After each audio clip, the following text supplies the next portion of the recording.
I cannot imagine the number of people that have opinions about what you do every single day. And I'm curious, how do you completely tune all of that stuff out from blogs and websites and sports radio to newspapers, or are you careful how do you handle all that?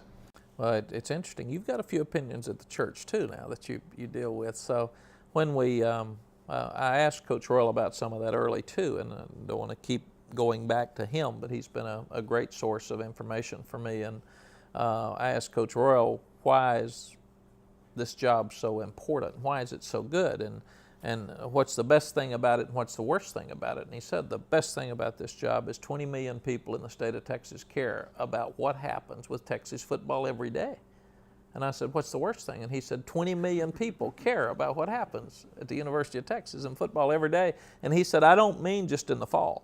You are the football coach every day of your life at the University of Texas. So what, again, in this evaluation time 4 or 5 years ago, I talked to people like Tom Hicks, who is an entrepreneur out of Dallas that owns the Texas Rangers and the Dallas Stars, and I said, how do you handle the TV and the radio and the newspaper articles? He said, what I've learned to do is I don't listen to people that I don't know well enough to have respect for. Mm.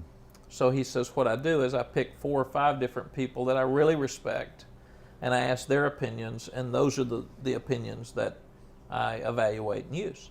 So at that time, I actually quit looking at the internet. I quit looking at the newspaper. I seldomly watch sports on TV. If I look at a newspaper, it's probably USA Today, and I make sure we're not in it.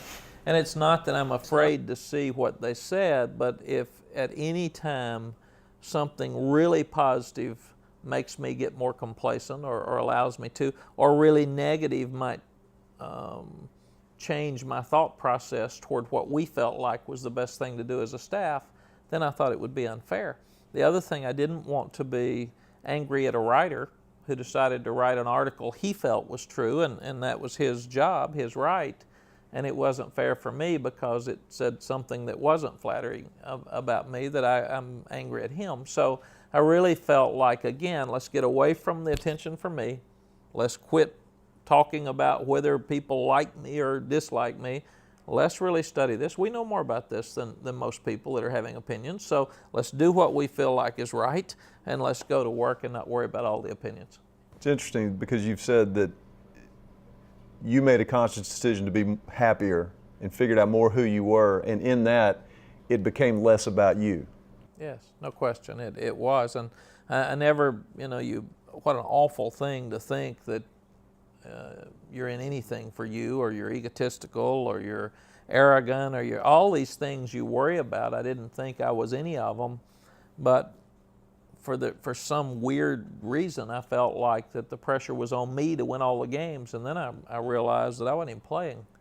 I was Mack, putting pieces together. Pastors never worry about that kind of stuff, but I'll pray for you. Yeah, I understand too.